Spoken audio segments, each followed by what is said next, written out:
इससे पहले कितने क्रिएटर ऐसे थे आपको वाहवाही हो रही थी और अब वो कहाँ है पता नहीं। नौकरी छोड़ के मैं सोशल मीडिया पर फुल टाइम नौकरी जितनी मेहनत करूँगा, अगर कोई ऐसा सोच रहा है तो क्या वो डिपेंड हो सकता है यूट्यूब पे, इंस्टाग्राम पे, ट्विटर पे, फेसबुक पे? पहला सवाल सर सबसे पहले कि नौकरी छोड़ के आए नहीं आए, अभी हम बात कर रहे हैं। हो सकता है आप इंटरव्यू पे इस पर क्या एक्सपीरियंस होगा, अगर आपको मेरी बातों में मज़ा आ रहा है तो ये सबसे बेहतरीन वीडियो है आपकी। व्यूज़ नहीं आते हैं और वही कंटेंट मैं बना रहा हूँ, वही कंटेंट दूसरा बना रहा है, उसके व्यूज़ आ रहे हैं, मेरे व्यूज़ नहीं आ रहे। इससे अच्छा और क्या हो सकता है? पैसे का पैसा मिल रहा है और आपको लोग मार्केट में जब आप जाते हो तो आपको पहचानते हैं लोग।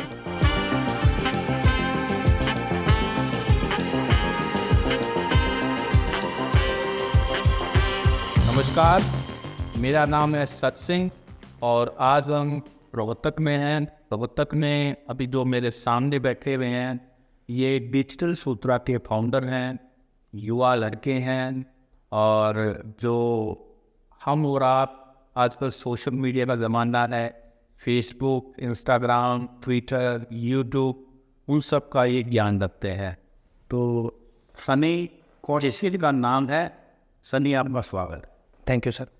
आप एक ऐसी चीज़ को डील करते हैं या ऐसी चीज़ पे काम करते हैं या एक ऐसी चीज़ के एक्सपर्ट माने जाते हैं जो आजकल हर किसी के हाथ में है और हर कोई यूज़ करता है, कोई भी नहीं बचा हुआ।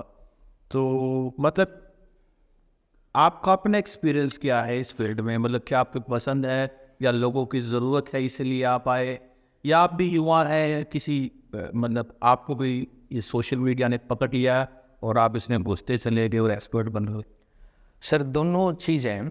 एक कोटेशन सुनी थी मैंने पहले भी, मैं स्कूल में था, कि जब आप अपने पैशन को अपना प्रोफेशन बना लेते हैं ना तो आप उसमें फिर पीछे मुड़ के देखते नहीं हैं। ये समस्याएं सबके साथ होती है। जब हम बिजनेस में होते हैं तो अप एंड डाउन्स आते हैं, वो लाइफ की तरह बिजनेस हमेशा ऐसे ही चलता है, उसको सीखना होता है। लेकिन मेरा पैशन था गैजेट्स के साथ काम करना। कंप्यूटर से बड़ा प्यार था मेरे को। Gadgets, camera, DSLR camera, handycam, इस तरीके की चीज़ें थी जो मेरे को ये जल्दी समझ में आ जाती थी। मतलब मैंने कभी कैमरा चलाना नहीं सीखा किसी से, वो मेरे को अपने आप ही आ गया। कंप्यूटर मैंने कहीं नहीं सीखा, कुछ कुछ चीज़ें सीखी बाद में, मतलब कोई स्पेशल कोर्स कर लिया, बहुत सारे कोर्स मैंने किए तो वो वहाँ से हुआ। मतलब ये हो सकता है कि मेरे को एक एनवायरनमेंट ऐसा मिला जहाँ मैं टेक्नोलॉजी से जुड़ता चला गया, इसीलिए वो पैशन एक बनता चला गया न्यू मीडिया का। इसे अब न्यू मीडिया का एक शब्द हो गया है ये, टेक्नोलॉजी से जुड़ के, कि न्यू मीडिया पे जो लोग काम कर रहे हैं उनसे रिलेटेड। इससे अलग कोई और वैसे था नहीं, बस इससे प्यार था, पैशन था, उसी को मैंने अब आगे प्रोफेशन बना लिया। इससे पहले भी कई चीज़ें की और एक चीज़ और भी थी जो बचपन में रही कि कंप्यूटर पे इतनी मतलब मेरा इंटरेस्ट होने के बावजूद मैंने कंप्यूटर की कोई पढ़ाई नहीं की। अगर 12th करने के बाद ग्रेजुएशन करते तो अगर कोई कंप्यूटर में काफ़ी ठीक है तो उससे क्या कहेंगे कि आप BSc करो, BCA करो, कंप्यूटर से BCA करो। आप एक कोर्स होता है, मैंने BCA नहीं की, मैंने BBA किया क्योंकि उसके साथ मेरा बिजनेस में भी इंटरेस्ट था। 11th 12th में मेरे पास कॉमर्स थी तो मैं बिजनेस की तरफ भी रहा, लेकिन कंप्यूटर को मैंने पढ़ाई के तरीके से नहीं किया। मतलब मैं अब भी ये बात बोलता हूँ कि मैंने कंप्यूटर को पढ़ा नहीं है, लेकिन मैंने कंप्यूटर को सीखा है।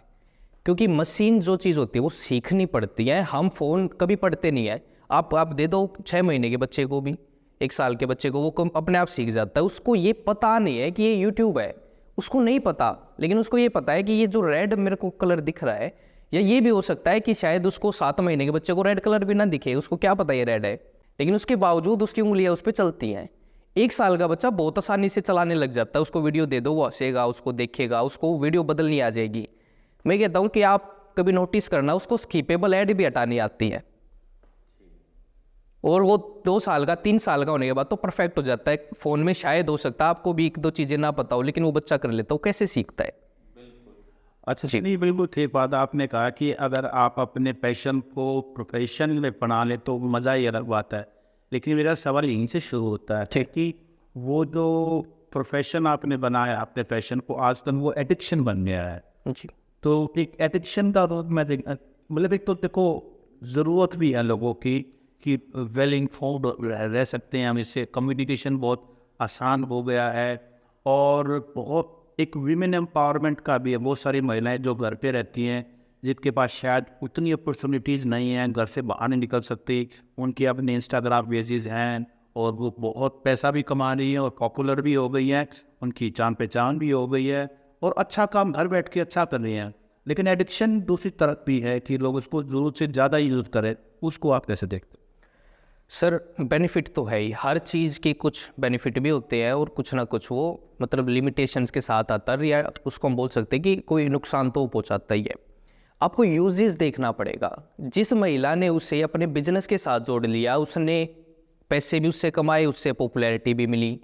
लेकिन जो लोग सिर्फ फेसबुक को स्क्रॉल कर रहे हैं, रील्स को देखने से अलग कोई काम नहीं है उनको, तो उनके साथ क्या होगा? मैं ये मानता हूँ कि आधा यूथ ऐसा होगा जो उसको देख ही रहा है।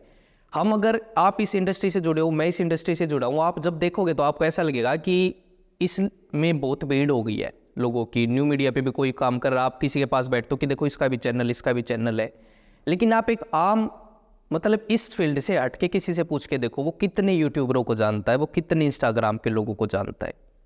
नहीं जानता। मतलब फेसबुक पे या उस पे तो जानता है कि वो है, लेकिन पर्सनली कितनों को जानता है? अगर मैं अभी करूं तो आप शायद बहुत हद मार के रोहतक में आप 200-300 लोग 500 लोग ढूंढ पाओगे, लेकिन पॉपुलेशन रोहतक की कितनी है? तो ये फील्ड अभी भी बहुत बड़ा है, इस पे लोग आना चाह रहे हैं। चैनल तो सबके है, लेकिन चैनल बना लेने से मैं उसको उसका हिस्सा नहीं मान रहा अभी कि उस पर नहीं है। जब वो उस पर फुल टाइम काम करने लग जाए, कि उसको बाय प्रोफेशन अपना ले और उससे उसकी इनकम होने लगे, कि अब वो अपनी नौकरी छोड़ रहा है या नौकरी के साथ साथ इससे भी आता है। मतलब जिसने पहली पेमेंट ले ली ना सोशल मीडिया से, उसको एक आप हिस्सा मानो कि हाँ अब ये उसका हिस्सा हो गया है, क्योंकि नहीं तो वो छोड़ेगा। पैसा अगर नहीं आएगा तो वो छोड़ेगा उसको। अब वो पैसा चाहे फेसबुक से आए, यूट्यूब से आए, मतलब सोशल मीडिया से आए, या वो अपने बिजनेस में यूज़ करने से आए।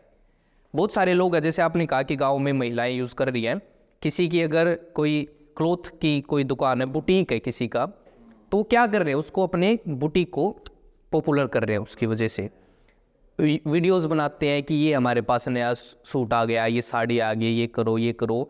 हो सकता है इंस्टाग्राम से एक भी पैसा ना मिला हो आज तक उनको, क्योंकि पॉसिबल भी नहीं है, इंस्टाग्राम डायरेक्ट पैसे नहीं देता है। लेकिन बिजनेस में कितना काम हो गया है, बहुत सारे हैं। क्लाउड किचन का एक नया कंसेप्ट आया है, जिसके अंदर यूट्यूब से भी कमाई हो रही है, फेसबुक से भी कमाई हो रही है और वैसे ही पॉपुलर हो रहे हैं। तो आप ये समझो कि इससे अच्छा और क्या हो सकता है? पैसे का पैसा मिल रहा है और आपको लोग मार्केट में जब आप जाते हो तो आपको पहचानते हैं लोग। जी सनी, मेरा जो सवाल है, अब मैं देखो, सोशल मीडिया की पावर और सोशल मीडिया नीड और ग्रीड, दो सवाल। जी नौकरियां तो है नहीं, या लिमिटेड अपॉर्चुनिटीज़ हैं, या अच्छी नौकरी के लिए अच्छी एजुकेशन, अच्छी स्किल होनी चाहिए, जो सभी के पास संभव नहीं है, खास करके हमारे जैसे देश में। तो लोगों की ज़रूरत भी है कि उनको कोई एक ऐसा प्लेटफॉर्म चाहिए जहाँ पर वो पैसा कमा सके। और सब अगर पॉपुलैरिटी मिलती है तो वो तो आइसिंग ऑन द केक हो गया। और ग्रीड, कुछ लोग बहुत अच्छा करते हैं, इसके अंदर करते जाते हैं और फिर वो लालची हो जाते हैं और फिर सब कुछ खत्म हो जाता है और फिर उनको मेंटल डिप्रेशन और बाकी सारी चीज़ें।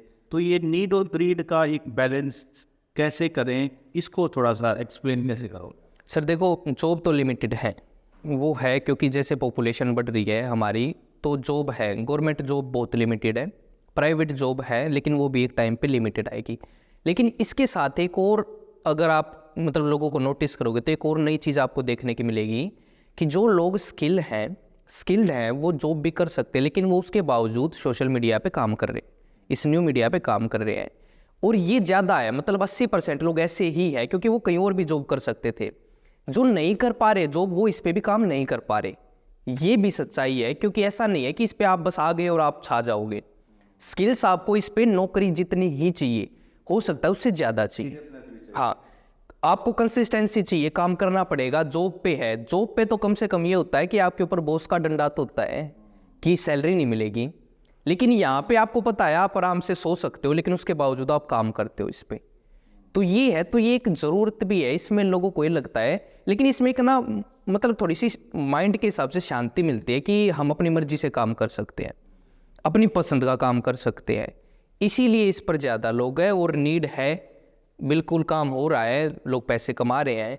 और मैं आंकड़ों के हिसाब से बताऊं तो जीडीपी में 2020 में इस पे 6800 करोड़ 6800 करोड़ का जीडीपी में कंट्रीब्यूशन था। ये हाँ इंडिया की बात कर रहा हूँ, यूट्यूब का बता रहा हूँ सिर्फ मैं, एक आंकड़ा सिर्फ यूट्यूब की वजह से। उसके बाद 2021 में ये आंकड़ा 10,000 करोड़ हुआ। अब 2022 के जो आंकड़े आए हैं उसमें 16,000 करोड़ जीडीपी में कंट्रीब्यूशन है। और कंट्रीब्यूशन ये तो टैक्स है, जीडीपी में कंट्रीब्यूशन टैक्स का जाएगा। और पैसे उन्होंने कितने कमाए होंगे। और इसमें ये भी नहीं है, एक बड़ा इसका फायदा भी है, ये कभी ऐसा नहीं होता कि आपको अलग से टैक्स भरना होता है, ये पैसे तो कटता ही है आपको। जब यूट्यूब या सोशल मीडिया कोई भी आपको कमाई देगा तो वो बैंक में हिस्सा काट के ही आपके पास आएगा, इनकम टैक्स अलग रह गया, वो आपको अलग भरना है। तो जीडीपी में जब इसका इतना है कि मतलब आप इसको अगर नौकरियों के हिसाब से देखोगे तो कितने लोगों को नौकरी इसने दे दी, इसने काम दे दिया इतने लोगों को। बस फर्क इतना है कि इसको सीखना पड़ता है। और आपने कहा कि कुछ लोग फिर ग्रीड की तरफ जाते हैं कि वो इसको ज़्यादा करने के चक्कर में, वो डाउनफॉल हर क्रिएटर का आता है।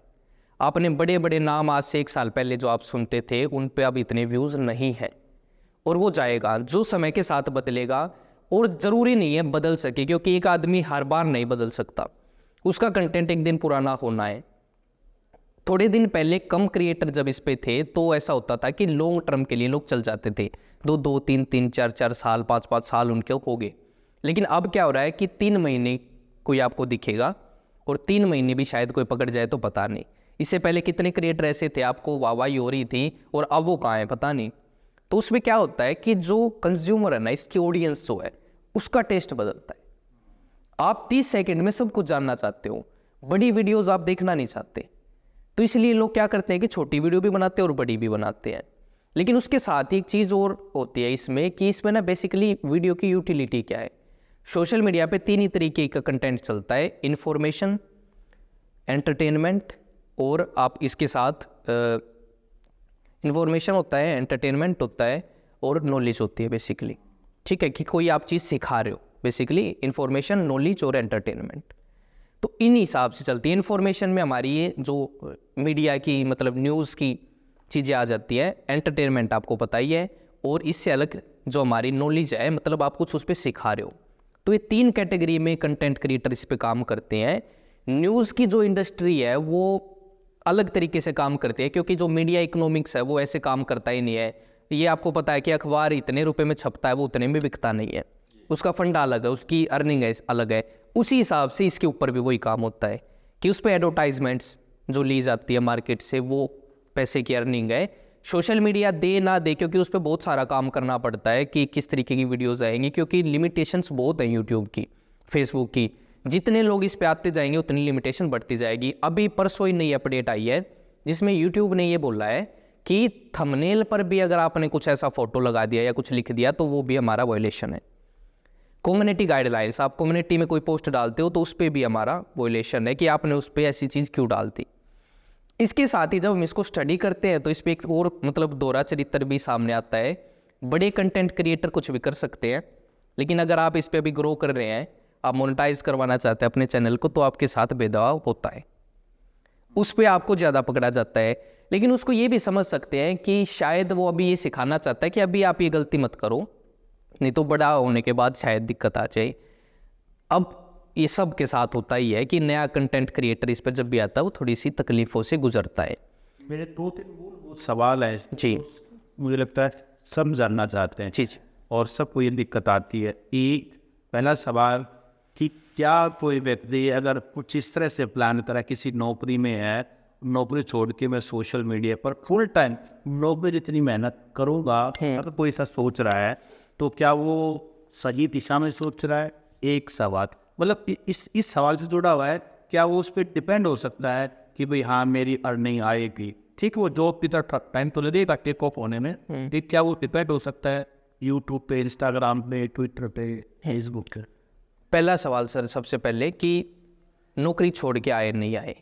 देखो सोशल मीडिया पे जब भी काम होता है, मैं इसमें सारे प्लेटफॉर्म को कवर कर रहा हूँ, इकट्ठी ही मैं बता रहा हूँ, उस पर कंसिस्टेंसी बहुत ज़रूरी है। दूसरा, ऐसा नहीं है, कई बार होता है क्या हमें अपने अंदर से लगता है किसी जॉब पे बैठे बैठे कि इससे अच्छा तो मैं वीडियो बना लूँ, लेकिन क्या बना पाओगे? बात ये है नहीं। वो क्या होता है, व्यूज से हम अट्रैक्ट होते हैं कि देखो इस पे कितने व्यूज़ है, इसको लोग जब जाता है ये बाहर तो कहीं भी बस स्टैंड पे पकड़ लेते हैं, सर आप ये हो ना, अब वो ना, हम उससे अट्रैक्ट होते हैं। लेकिन क्या हम उसी तरह काम कर पाएंगे? एक जैसी वीडियो या आपको एक लाइन पकड़ के उस पर हर बार वैसी ही वीडियो डालनी, आप कभी भी देख लेना या आप खुद ट्राई कर लेना, 3-4 वीडियो बनाने के बाद आपको ये सोचना पड़ेगा कि अब क्या बनाऊं।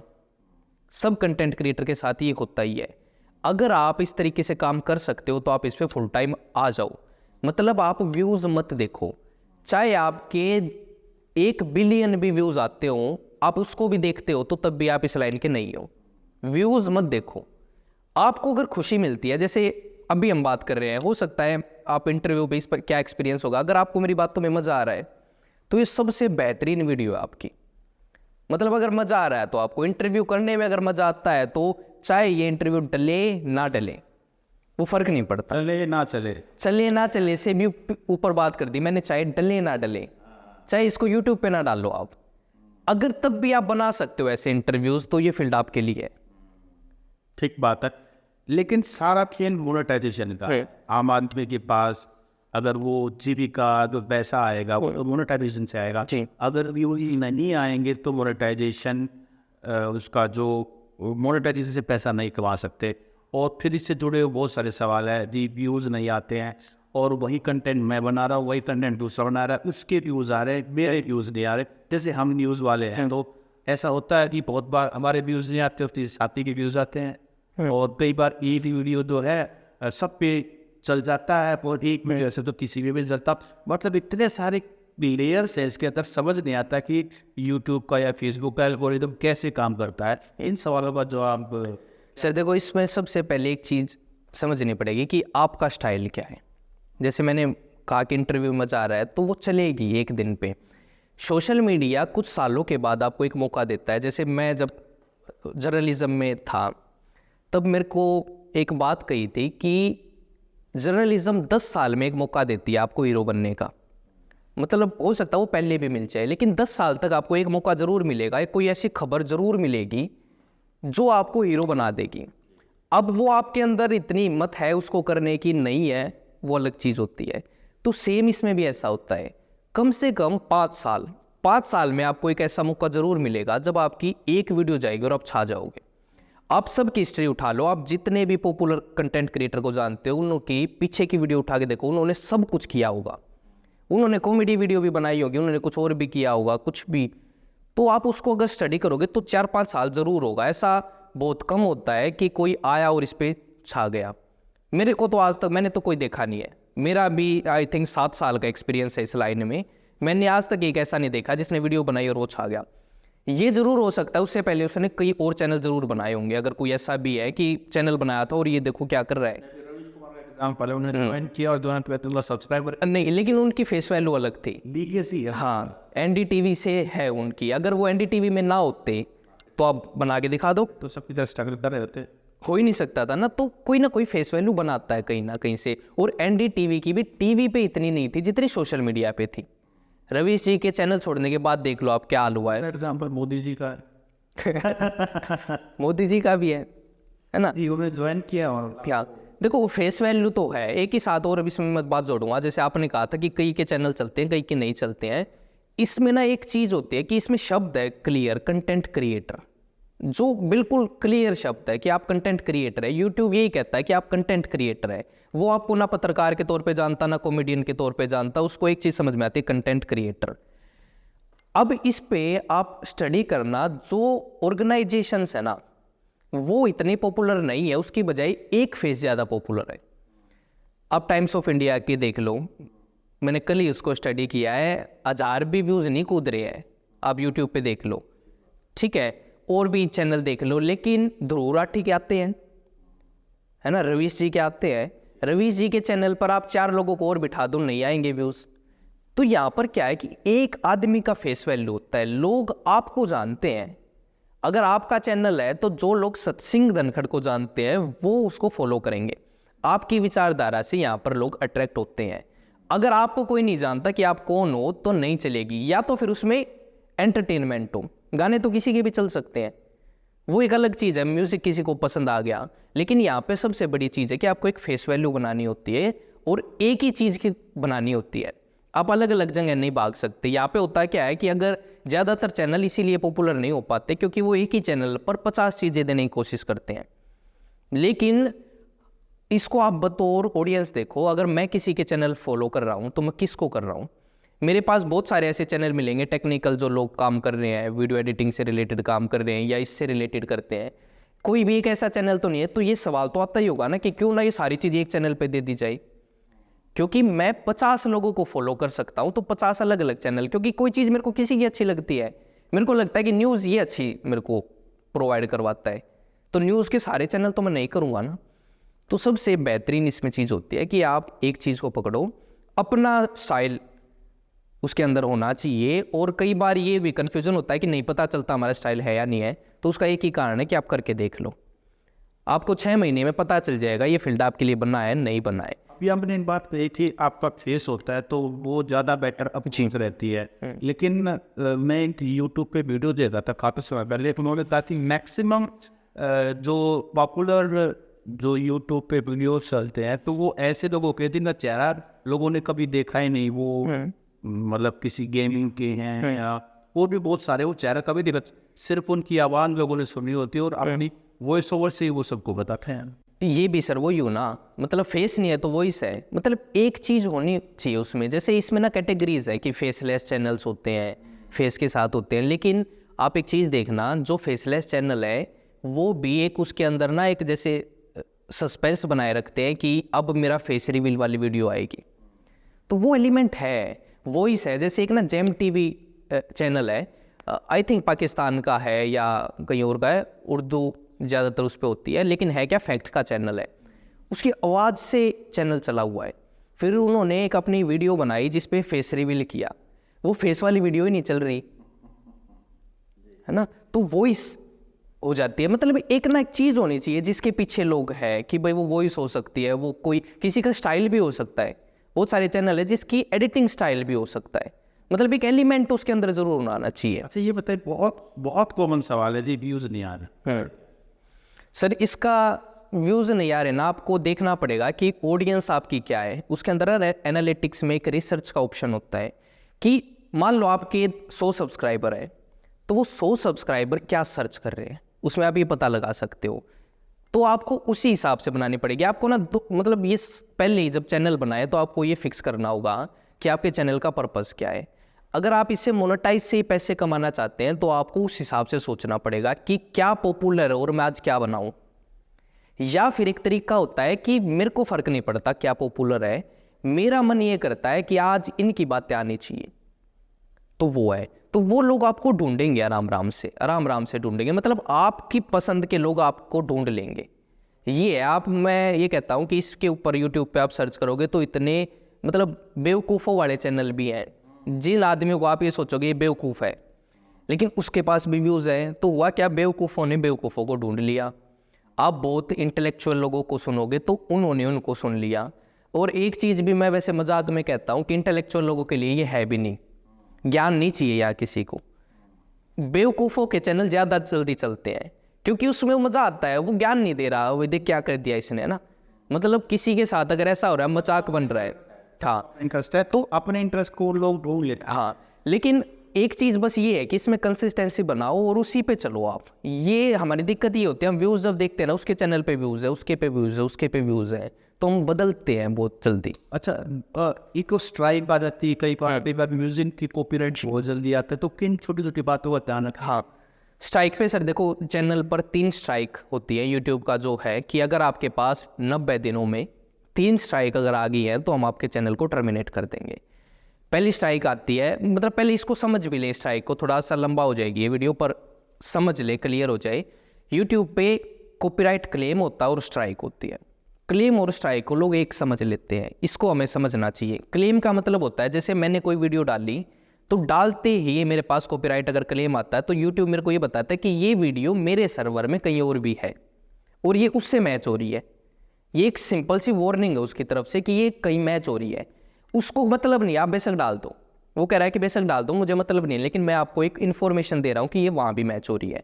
अगर उस आदमी ने आपको स्ट्राइक दी तो इसको हटाना पड़ेगा, लेकिन स्ट्राइक भी अगर ठीक होगी तो मतलब गलत भी नहीं, स्ट्राइक तो गलत भी दे सकते हैं, आप भी किसी को दे सकते हो, लेकिन वो पहले अपने आप भी चेक करेगा ना भाई कुछ मिल रहा है नहीं मिल रहा है, मतलब 50-60% तो ठीक हो तभी वो स्ट्राइक पहुंचेगी, नहीं तो पहुंचेगी भी नहीं। तो इस तरीके से होता है। तो 3 स्ट्राइक होती है, कॉपीराइट क्लेम आपके चैनल पे 50 आ सकते हैं, 500 आ सकते हैं, कोई फर्क नहीं पड़ता। उसने जब आपको उसने कहा कि ये मान लो वीडियो है मैच होगी है और वो आपको कहता है कि भाई ये मेरी वीडियो आप इसको हटा दो, इसका मतलब होता है स्ट्राइक आना। स्ट्राइक भी कई तरीके की है, कम्युनिटी गाइडलाइंस की स्ट्राइक होती है जो यूट्यूब देता है। जैसे आपने मान लो किसी ने कोई न्यूड वीडियो डाल दी, उसके ऊपर उस पर स्ट्राइक आ जाएगी। लेकिन ये बात भी अलग है, मैं कह रहा हूँ कि ये सारी बात ठीक भी नहीं हो सकती, न्यूड वीडियोस भी आपको यूट्यूब पे मिल जाएंगी, मिल जाएंगी है ना। तो ये भी नहीं है, इसको भी कोई समझ नहीं सकता सारी चीज़ों को। मैं अपने एक्सपीरियंस से चीज़ों को बता रहा हूँ। लेकिन ऐसी कोई कैटेगरी है नहीं उस पर, मतलब उसको एजुकेशनल पर्पस पे भी हो सकता है, जैसे बायोलॉजी पढ़ाते हैं तो वो भी है। लेकिन ये है पता नहीं, इस चीज़ को ना कोई समझ सकता कि न्यूड वीडियो आपको मिल जाएंगी उसके ऊपर, उन पे कोई स्ट्राइक नहीं होती। ऐसे ही फेसबुक पे आप देख लो, पता नहीं फेसबुक पे क्या मिल जाएगा, कोई स्ट्राइक नहीं है। आप किसी गैंगस्टर का नाम लिख दो, उस पर स्ट्राइक आ जाएगी। तो ये तो है, इसको कोई नहीं समझ सकता। इसको या तो आपको मार्क जकरबर्ग को पकड़ना पड़ेगा या फिर वो ही बता सकते हैं क्लियर। स्ट्राइक आ जाए तो करे क्या सर? स्ट्राइक आते ही सबसे पहले ऑप्शन होता है कि यूट्यूब बेसिकली क्या करता है, मीडिएटर है। मान लो मैंने आपकी वीडियो उठा के डाल दी, आपने मेरे को स्ट्राइक दे दी, तो यूट्यूब ये कहता है कि भैया आप दोनों बात कर लो। अगर वो इंसान कहता है कि वीडियो डाल लो, मुझे कोई फ़र्क नहीं पड़ता, तो वो उसमें मतलब बेसिकली ऑनलाइन हमें एक फॉर्म देता है जिसको हम डिस्प्यूट डाल सकते हैं कि भाई पहले तो ये बताओ कि वीडियो है नहीं है, क्योंकि गलत भी आ सकती है स्ट्राइक, तो उस पर आप डिस्प्यूट डाल दो अगर आपको लगता है तो ठीक है। उससे अलग अगर वो आपको लगता है कि नहीं भाई इसी की वीडियो और मैंने गलती की है, तो आप चुपचाप गलती मान लो, 30 दिन के अंदर या उस पर 56 दिन के अंदर वो टाइम आ जाएगा आपका, वो स्ट्राइक हट जाएगी। पहली स्ट्राइक, दूसरी, तीसरी, अब 3 आ गई है तो आपका चैनल 1 हफ्ते के अंदर टर्मिनेट होगा। आप उसको फ़ोन करो, कुछ करो, आप उससे बात करो, यूट्यूब का कोई लेना देना नहीं है। आप किसी भी स्ट्राइक को वापस भी ले सकते हो।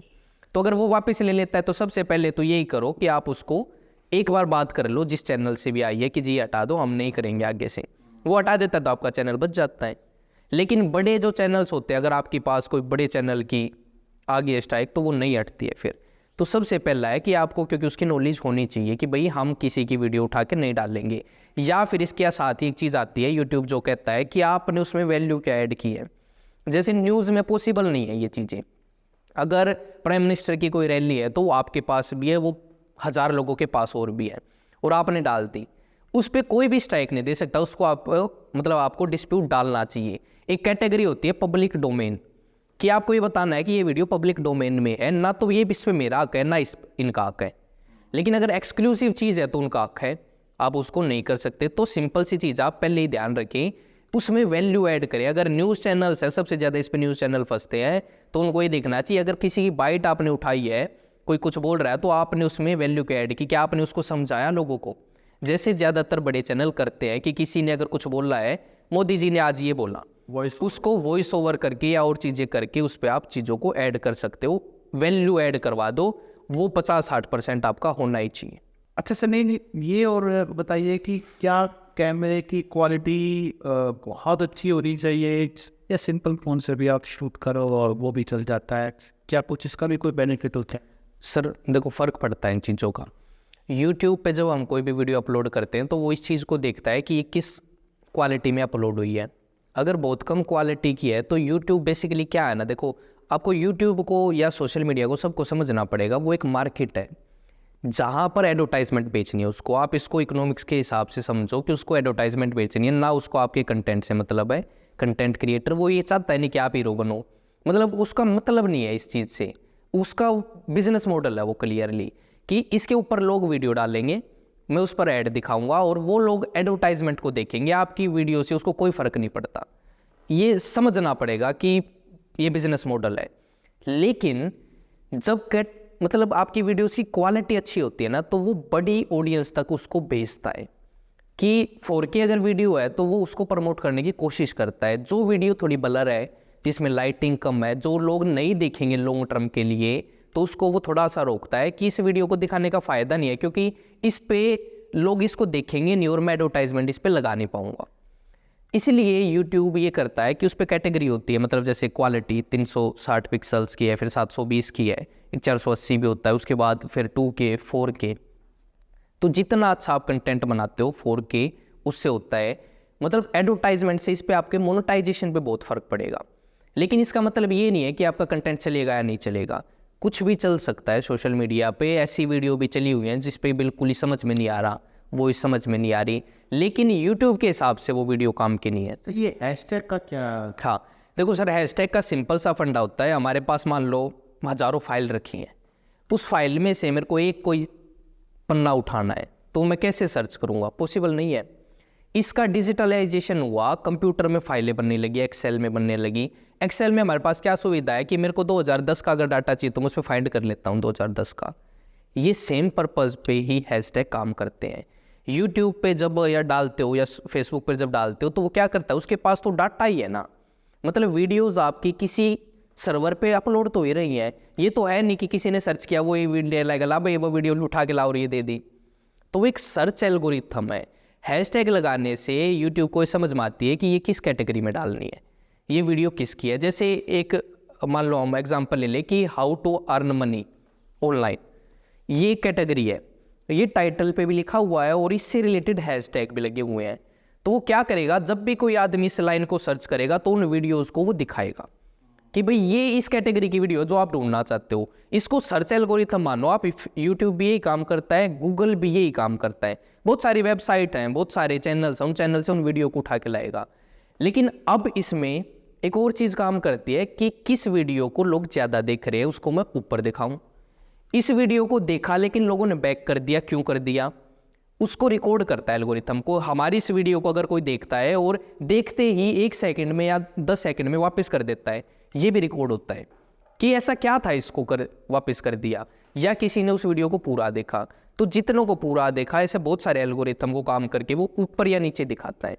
लेकिन वीडियो तो है मनी अर्निंग की और आपने उस पर टाइटल लिख दिया कि रोहतक में आज ये हुआ, तो वो उसके साथ छेड़छाड़ होगी ना, वो वीडियो को लेके नहीं आएगा इस तरीके से। तो वो ये देखता है बेसिकली, तो यही है कि वॉच टाइम बहुत बड़ी चीज़ होती है। आप कोई वीडियो बनाते हो उसको लोग कितने टाइम तक देखते हैं, वो वीडियो डिपेंड करती है कि आपका कंटेंट मतलब ऊपर जाएगा सर्च में, नीचे जाएगा। अब लोग ज़्यादा क्यों देखेंगे, अब इसके लिए आपको समझना पड़ेगा उस चीज़ को कि कंटेंट ऐसा बनाया जाए। क्वालिटी अगर अच्छी होगी तो लोग उसको देखेंगे। वॉइस जो है ना वो सबसे ज़्यादा बेटर, मतलब अच्छी होनी चाहिए, वीडियो से भी अच्छी। अगर वॉइस अच्छी नहीं है तो वीडियो चलेगी नहीं। वीडियो की क्वालिटी थोड़ी सी कम है, उसमें कलर ग्रेडिंग अच्छी नहीं हुई, कलर अच्छे नहीं है तो, लेकिन समझ में आ रहा है, सुन रहा है अच्छे से, तो काम चल जाता है। लेकिन इसका उल्टा अगर होता है, वॉइस ही समझ में नहीं आ रही, वीडियो चाहे कितनी अच्छी हो तो नहीं होता। तो अब जो कंटेंट क्रिएटर आ गए हैं वो थोड़ा सा कैमरे अच्छे यूज़ कर रहे हैं, माइक क्वालिटी यूज़ कर रहे हैं, एडिट उनको अच्छे से कर पाते हैं। तो ये है साथ में सक्सेस होने का, वो ये है। इस पर बहुत अच्छा सा एक तरीका है कि आप 100 वीडियोस मत बनाओ, आप 100 की मेहनत एक ही वीडियो पे करो। आप समझो उस चीज़ को, मतलब अलग अलग पॉइंट है। पहले आपको स्क्रिप्टिंग करनी पड़ेगी कि हम आज क्या बनाएंगे, यूटिलिटी क्या है। अगर हमारी इस वीडियो है तो इसका क्या यूटिलिटी है कि भाई इस पे जो लोग नहीं आना चाहते उनके लिए काम की वीडियो हो सकती है, या इस पे जो काम कर रहे हैं।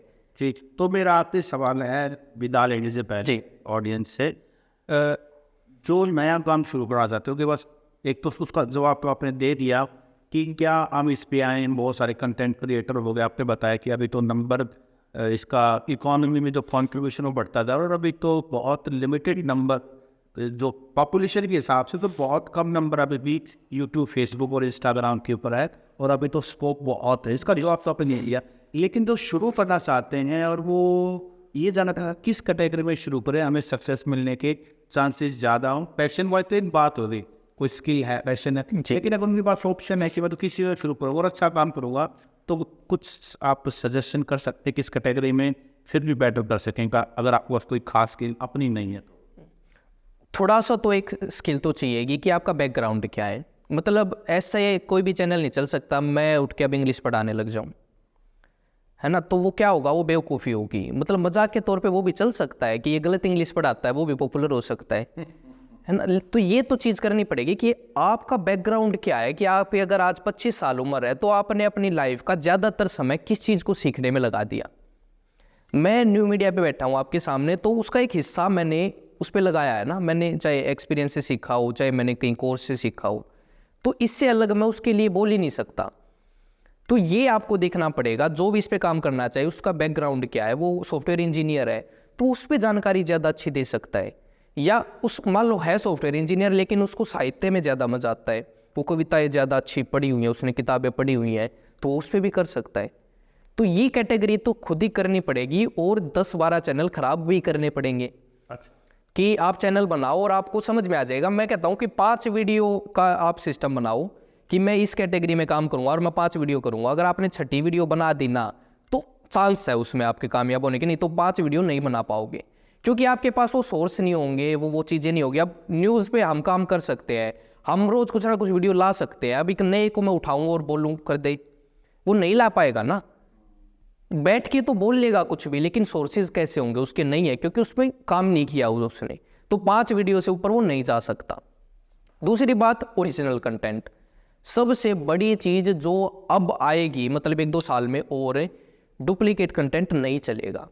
आप किसी की वीडियो उठाओगे उसको डाल दोगे, नहीं चल सकती, वो नहीं है, मतलब वो किस्मत के भरोसे अगर चली भी गई तो आप उसको अपने में बोतवावाई मत लो, आपने उसमें कुछ नहीं किया है, आपने अपने कैमरे से रिकॉर्ड किया, आपने उसमें कुछ वैल्यू डाल ली है, वो उस पर डाल लो, वो चलेगी अच्छी तरीके से। जैसे जो हम मीडिया वाले हैं, तो हमारे लिए बजाय कि हम कोई ऐसी चीज़ शूट करें जिसको 10 कैमरे और शूट कर रहे हैं, 50 कैमरे और शूट करें, तो हम कोई ऐसा कंटेंट है जिसको सिर्फ हमारा कैमरा शूट कर रहा है, वो ओरिजिनल भी होगा और एल्गोरिदम में भी जो देखो ऐसा होता ही है, पत्रकारिता में भी बहुत सारे लोग हैं, लेकिन कुछ लोग ऐसे होते हैं जो कुछ अलग ढूंढ के लाते हैं।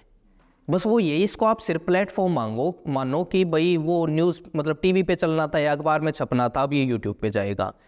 कोई रैली हुई, कोई जनसभा हुई, उसमें से एक नई चीज़ क्या है वो ढूंढ के लाए, लेकिन एक दिक्कत यहाँ है क्या, वो नई रहती नहीं है। जैसे कल का मैं एग्जाम्पल देता हूँ, वो सांगी गाँव में तो हाँ उन्होंने मतलब डंड मारी, वो अलग राय नहीं, वो सब ने बना दी, क्योंकि वहाँ पे जो मतलब अगर 12-13 पत्रकार थे तो वो सब की नज़र में आ गए, है ना। तो वो रहा नहीं, वो कंटेंट किसी का नहीं चला है, आप देख लो, वो चला ही नहीं और वो चल भी नहीं सकता।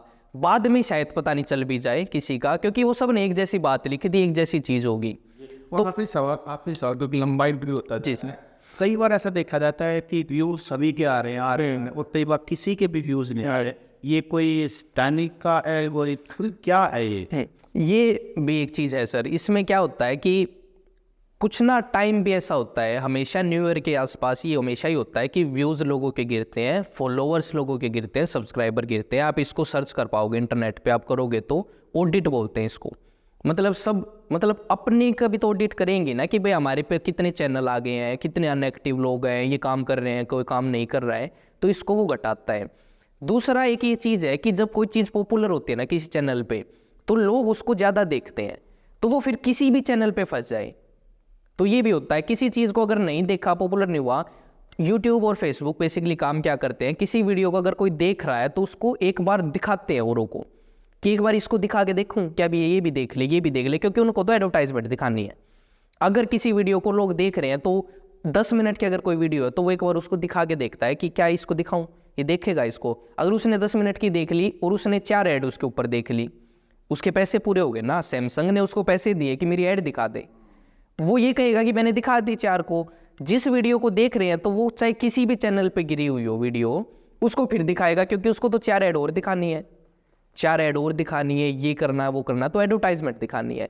तो ये क्या होता है, हमारे लिए वो हो सकती है वीडियो, हमें नहीं पता ये वीडियो कहाँ काट ली है, लेकिन उनका तो एल्गोरिथम है ना, उनका एक सिस्टम है। एक वीडियो, सेम वीडियो मैंने डाली, वो सेम वीडियो 1000 चैनलों ने और डाली, वो सब की चल जाएंगी, क्योंकि उसको पब्लिक देख रही है, तो बार बार देख रही है, तो उसके लिए तो अच्छा है ना। एक बार आपके चैनल पे देख लिया, एक बार मेरे चैनल पे देख लिया, एक बार किसी और के पे देख लिया, और वो क्या बोलेगा कि देखो मैंने 1000 लोगों को आपकी 4-4 बार ऐड दिखाई और इतने चैनलों पे फिर से दिखाई।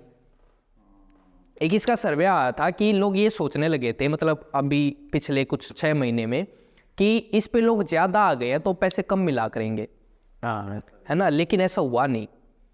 यूट्यूब ने क्या किया, चला कि अपने जो चैनल थे, मतलब जिनसे पैसे उनको लेने थे एडवर्टाइजमेंट, उनकी ऐड बढ़ा दी।